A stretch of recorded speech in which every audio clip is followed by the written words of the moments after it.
চিলনা বাজারের মিষ্টির দোকান। অনেক প্রশংসা শুনেছি, আজ এলাম।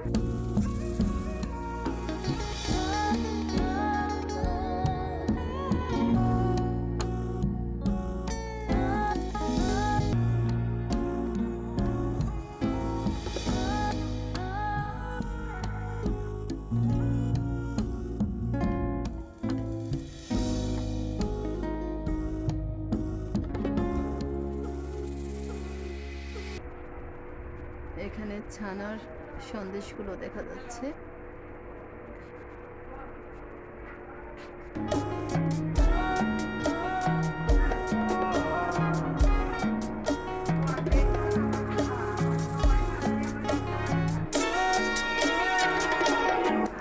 এই একটা মিষ্টি দেখা যাচ্ছে আঙ্গুলের মতো।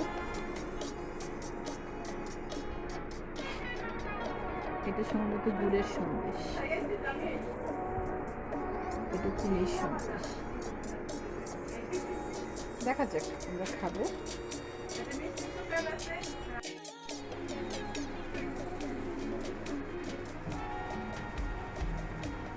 মিষ্টির মূল্য তালিকা এখানে আছে। ছানার চমচম 320 টাকা, চমচম 220 টাকা, ক্ষীর চমচম 420 টাকা, কালো জাম 320 টাকা, রসগোল্লা 20 টাকা লেখা, হয়তো বা পিস, রসমালাই 420, রসমঞ্জুরি 420, ছানা 620।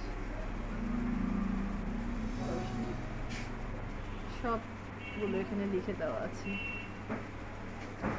খেজুর, হয়তো বা খেজুরের মতো মিষ্টি, এটার দাম 420। হ্যাঁ, দোকানটা সুন্দর না হলেও মনে হচ্ছে মিষ্টি খুব মজা হবে, আমার এই বন্ধুটা বলছে। ও মিষ্টি পাগল, আমিও মিষ্টি পাগল। দেখি, দুজন মিষ্টি খেয়ে দেখবো কেমন লাগে, আপনাদেরকেও জানাবো।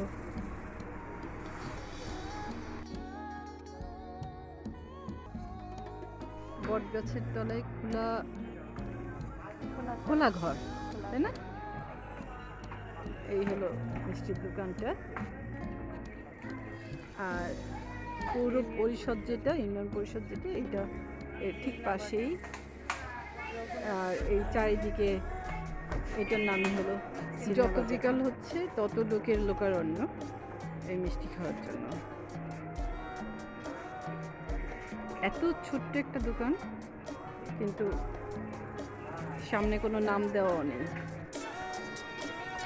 একটা আছে বড় বট গাছ, বট গাছের তলে এই গাছটা। এখানে আছে দই। অনেক প্রশংসা শুনে আমরা গোপালগঞ্জ থেকে এখানে এলাম। এই জায়গাটার নাম চালনা বাজার। আর চালনা বাজারে এলেই আপনারা পেয়ে যাবেন মিলন মেলা মিষ্টি ভান্ডার। ও চিলনা বাজার, সরি। আর এই যে মিলন মেলার যে, সেই হলো মিলন ভাই। এই যে মিলন ভাইয়ের, এটা কি? আচ্ছা, এত এত বিক্রি হয়ে যাবে? আমাদের একদিন লাগে। বলেন কি? বড় বড় বন ভরা এই রসমালাই, রসমঞ্জুরি যেটাকে বলে, কতগুলো এত করেছে, সব ঘন দুধ দিয়ে।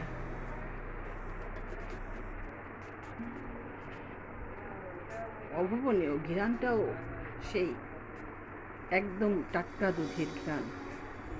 ওটা মাত্রই নামিয়েছে, এখনো গরম, ঠান্ডা করতে দিয়েছে ফ্যানের নিচে। 4টা ভরা রসমঞ্জুরি।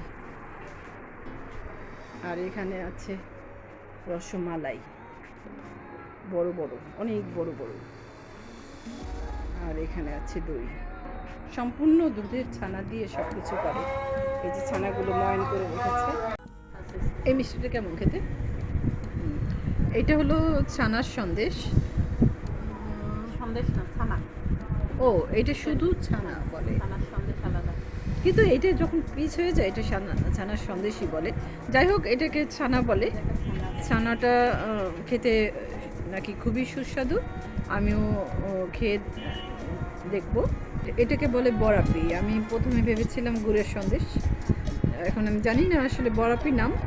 এটা এখন আমি এখানে লেখা আছে 700 টাকা, এর মধ্যে কিছু হয়তো দাম বেড়েছে। আর খেজুর মিষ্টি যেটা, এটাকে বলে খেজুর মিষ্টি, এটাও ছানা দিয়ে তৈরি। আমি খেয়ে দেখবো এটা আসলে কেমন লাগে। বড়াপিটা আমি টিস্যু পেপার দিয়ে ধরে খাচ্ছি। খেজুর মিষ্টিটা সাধারণত নর্মাল কালো জামের মতো স্বাদ লাগলো, কিন্তু বড়াপিটা ছানা দিয়ে করলেও গুড়ের স্বাদ মোটামুটি, মানে রসমালাইয়ের মতো আসলে বা রসমঞ্জুরির মতো ওই স্বাদটা আমার কাছে লাগছে না। হয়তো বা এটা পরে আগে খেলে ভালো লাগতো, কিন্তু যেহেতু রসমঞ্জুরিটা আগে খেয়ে ফেলছি, ওই স্বাদটাই এত মুখে লেগে আছে এখন এটাকে। কিন্তু এখানের মধ্যে মিষ্টির মধ্যে এই বড়াপিটাই বেশি দাম, আর সব মিষ্টি সর্বোচ্চ 550 টাকা, কিন্তু এটা হ্যাঁ ও 620 আছে, কিন্তু এটাই 700 টাকা লেখা, যদিও হয়তো বা আরও বেশি দামে বিক্রি করছে। কিন্তু লোক আসছে এখানে, প্রচুর লোক আসছে, বাইক নিয়ে ছেলেরা এসে, গাড়ি নিয়ে এসে। নাম নেই, নামটা বাইরেও লেখা নেই, কিন্তু মানুষ ঠিকই জেনে জেনে এখানে এসে খেয়ে যাচ্ছে। বাইরে তো নেই, যেহেতু আমরা দূর থেকে এসেছি মিষ্টি খেতে, আমরা এই মিষ্টিই দেখব স্বাদ কেমন। দূর থেকেও ছেলেরা চলে আসছে মিষ্টি খেতে। আর এই মিষ্টিটার নাম রসমালাই। ও, এটা কি ক্ষীর চমচম? আচ্ছা আচ্ছা, এই হলো ক্ষীর চমচম। ওরা জানে এই মিষ্টিটা অনেক স্বাদে। আর ক্ষীর চমচম এখন কত করে? 420 টাকা লেখা, কিন্তু একটু দাম বেড়ে গেছে, এখন 450 করে। হ্যাঁ,